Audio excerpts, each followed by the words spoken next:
కానీ శ్రీనివాస్ రెడ్డి అట్లాంటి పని చేసే ప్రయత్నం చేస్తే రేవంత్ రెడ్డి ఊరుకుంటారా? రేవంత్ రెడ్డి ఆయన ఇష్టంగా పొంగులేటి శ్రీనివాస్ రెడ్డిని కాంగ్రెస్ తెచ్చుకున్నాడు. ఆయన ఆయన ఇష్టంగా ఇష్టంగా మంత్రిచ్చిండు. తెచ్చుకోలే. ఆయన ఇష్టంగా తెచ్చుకోలే. మీరే సాక్ష్యం దానికి. బీజేపీ ద్వారా ఈ ప్రభుత్వాన్ని కూల్చలేము. కేసీఆర్, కేటీఆర్ పాలనని మనం అంతమొందించలేము. కాబట్టే నేను కాంగ్రెస్‌లో పోతున్నా అన్నాడు గానీ, కాంగ్రెస్ మీద ప్రేమతో అనలే. హ్మ్. కాంగ్రెస్ సిద్ధాంతాలు నమ్మనలే. కాంగ్రెస్ నాయకత్వం గొప్పదని చెప్పలే. ఆయన ఒక్కసారి గాదు, 2 సార్లు గాదు, పదుల సార్లు ఇదే ఆయన మీడియా ముందు చాలా సందర్భాల్లో మీరు గూడా ఇంటర్వ్యూలు చేసే ఉంటారు. మీ ముందు గూడా చెప్పిండాయన. ఎన్నడైనా కాంగ్రెస్ పార్టీ గొప్పదని, లేకపోతే బీజేపీ గొప్పది కాదని ఆయన ఎప్పుడు మాట్లాడలే. ఆయన చెప్పిందల్లా గూడా ఈ కేసీఆర్, కేటీఆర్ ప్రభుత్వాన్ని, ఈ అవినీతి పాలనని అంతమొందించడానికి ఆ! నేను శకథం పూడుతున్నా. దానికి బీజేపీ అనుకూలం గాదు. ఆ ప్లాట్‌ఫార్మ్ అనుకూలం గాదు. ఆ పార్టీ అనుకూలం గాదు.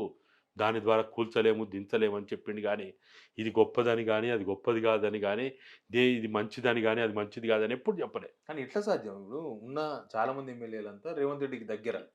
రేవంత్ రెడ్డి అంతా మా వాళ్ళని అనుకుంటున్నారు. పొంగులేటి శ్రీనివాస్ రెడ్డి కూడా ఖమ్మం తప్ప ఎవరు లేరు కదా! మీరు చూసిండ్రు గదా! తెలంగాణలో 14 తర్వాత టీడీపీ వాళ్ళు, కాంగ్రెస్ వాళ్ళు లేకపోతే ఆఖరి బీఎస్పీ వాళ్ళు, కమ్యూనిస్టులు ఏమో ఫస్టు పాలనలో గాని, రెండవ పాలనలో కేసీఆర్ పాలనలో కాంగ్రెస్ పార్టీ మూకుమ్మడిగా కనీసం కా అసెంబ్లీలో వాళ్ళకి ప్రతిపక్ష హోదా లేకుండా చేసినటువంటి సంఘటన చూసిన తర్వాత ఎట్లా అనిపిస్తది చెప్పండి? మన రాష్ట్రమే మాట్లాడదాం.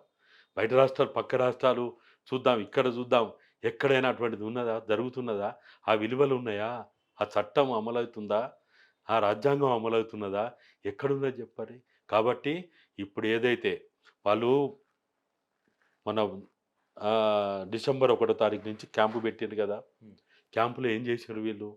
వాళ్ళు నా ఎనకెవరు, నా ముందెవరు, లెఫ్ట్ ఎవరు, రైట్ ఎవరు, వాళ్ళొక్కొక్కరు వాళ్ళ ఎమ్మెల్యే లిస్ట్ ఇచ్చుకున్నారు గదా! రేవంత్ రెడ్డి 20 మంది, 22 మంది లిస్ట్ ఇచ్చిండు. పొంగులేటి 12 మంది లిస్ట్ ఇచ్చిండు. నేను కూసోమంటే కూసుంటారు, లెమ్మంటే లేస్తారు. ఏది చేయమంటే అది చేస్తారని ఆయన మాట్లాడిండు. ఉత్తమ్ రెడ్డి కొన్ని పేర్లు ఇచ్చిండు. బట్టి కొన్ని పేర్లు ఇచ్చిండు. అంటే అర్థం ఏంటిది? ఎవరి వర్గం వాళ్ళకుంది. అంతే గదా! హ్మ్. అంటే ఇవన్నీ గూడా మనము అంటే మనం వాస్తవాలు మాట్లాడుకోవాలి గాబట్టి నేను జెప్తున్నా. నేను ఇవన్నీ మాట్లాడడం అంటే నేను చెప్పదలుచుకున్నదేందంటే, రాబోయే ప్రమాదాన్ని నేను తెలంగాణ సమాజం ముందు పెట్టడానికే మీరన్నట్టు ఇంత ధైర్యం నాకు నష్టం జరుగుద్దని తెలుసు. నాకు అనేక రకాల నిందలొస్తాయని తెలుసు. అనేక రకాల సమస్యలొస్తాయని తెలిసినా తెలంగాణ సమాజం మేల్కొనాలని, తెలంగాణ సమాజం ఈ రాబోయే ప్రమాదాన్ని అర్థం జేసుకొని ముందుకు పోవాలనే దాంట్లోనే నేను తాపత్రయంతోటి ఈ విషయాలు బయటికి చెప్తున్నా.